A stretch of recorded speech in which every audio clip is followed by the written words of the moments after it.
नमस्कार, मैं श्यामगिरी। आप देख रहे हैं टीवीटीएफडी इंडिया। टीवीटीएफडी इंडिया में आप सभी दोस्तों का स्वागत है। पीएम दफ्तर के अंदर अफरा तफरी का माहौल अचानक फैल गया है और सरकार को समझ नहीं आ रहा है कि सरकार क्या करे और क्या ना करे, क्योंकि इसके कई सारे कारण हैं। क्योंकि भारतीय जनता पार्टी के ही लोग मोदी का साथ छोड़ रहे हैं, क्योंकि जिस तरह से छात्रों का आंदोलन लगातार बढ़ रहा है और जो रूप प्रारूप तय हो रहा है इसका, यह इस सरकार के लिए बहुत संकट भरा है। इस बात से इनकार नहीं कर सकते।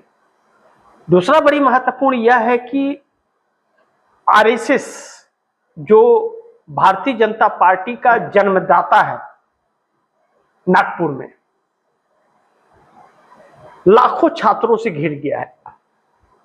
छात्र, अगर कुछ गड़बड़ हुआ तो छात्र आरएसएस पहुंच सकते हैं, क्योंकि नागपुर हो, चाहे नासिक हो, चाहे मुंबई हो, पुणे हो,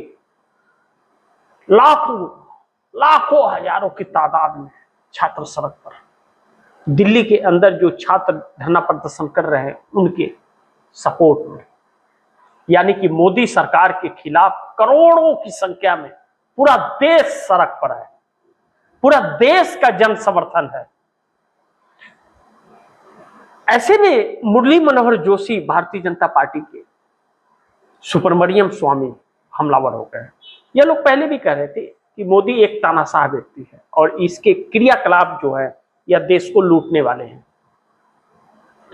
लेकिन अब जब इन छात्रों के सपोर्ट में पूरे देश के वकील भी अब आ गए हैं, तो मजदूर भी आएंगे और किसान तो इनके सपोर्ट में है ही।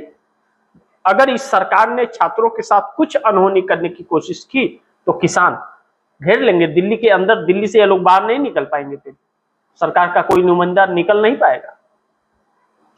बार बार किसान कह रहे हैं कि 5 लाख ट्रैक्टरों के साथ हम तैयार हैं।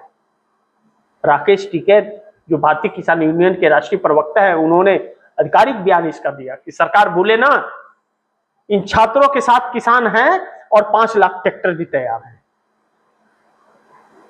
सरकार के लिए अब बड़ी संकट सरकार बचाना हो गया है।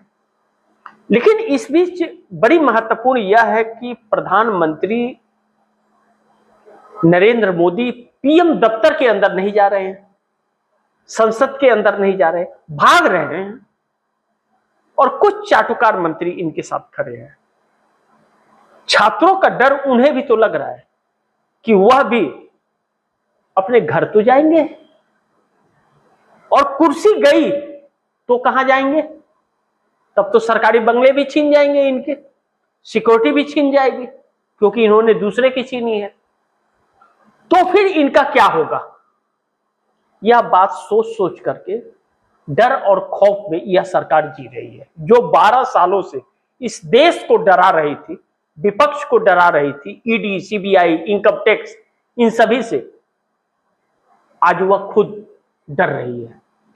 अब इस डर का जो भी नाम दे आप, लेकिन मोदी भारतीय जनता पार्टी के 240 सांसदों के संसदीय दल के नेता नहीं चुने गए हैं और ना तो संसदीय दल की कोई बैठक इन्होंने कभी बुलाई। और 240 सांसदों में कहा इस बात की चर्चा है कि 136 सांसद तो इनके साथ नहीं है। और अब आरएसएस जिस तरह से फंसा है, अगर मोदी सरकार को बचाने की कोशिश भी अगर आरएसएस ने कर दी तो आरएसएस का पतन हो जाएगा। आरएसएस का पतन हो जाएगा। 100 साल आरएसएस के पूरे होने के बाद उसे, आरएसएस को यह नहीं पता था कि कोई एक नकारा व्यक्ति आएगा और उसको हम पीएम की कुर्सी पर बैठा देंगे और उसके खिलाफ पूरा देश उबल पड़ेगा। यह लोग संविधान बदलना चाहते थे, लोकतंत्र खत्म करना चाहते थे, छत्रप राज चाहते थे,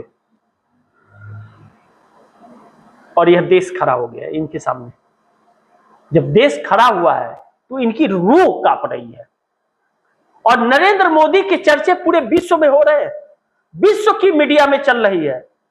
और हमारे देश की दलाल और गोदी मीडिया जिसको कहते हैं, लोग कहते हैं, मैं नहीं कह रहा हूं, मैं क्यों कहूं, मैं तो कहता हूं कि लानत है ऐसे मीडिया वालों पर जो भारत में जन्म ले लिए, बिकाऊ मीडिया, मैं तो यह कहता हूं। लेकिन देश क्या कह रहा है, दलाल, गोदी, अलग अलग नामों से इनको ताजपोशी कर रहा है और मुंह चुरा करके भाग रहे हैं ये लोग। इन लोगों की हिम्मत नहीं है आंदोलन में चले जाए। अभी भी इस सरकार की लीपापोती कर रहा है, लेकिन सरकार अब ऐसी फंसी है कि सरकार के पसीने इन छात्रों ने छुड़ा दिया। 25 तारीख को, अगर 24 तारीख को रात 12 बजे तक इस सरकार ने इस्तीफा नहीं लिया धर्मेंद्र प्रधान का, तो 25 तारीख को सरकार हिलेगी, संसद हिलेगा। मैं नहीं कह रहा हूं, छात्र कह रहे हैं।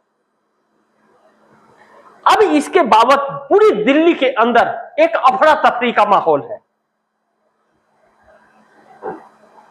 सेना भरपूर लगाई गई है। 6:30 बजे के बाद दुकानें बंद, 16 मेट्रो स्टेशन बंद, नेट बंद, इंटरनेट सेवा बंद, जैमर लगाए जा रहे हैं, मोबाइल सेवा बंद, कहीं मोबाइल तो कहीं नेट, तो कहीं नेट स्लो, तो कहीं नेट है ही नहीं।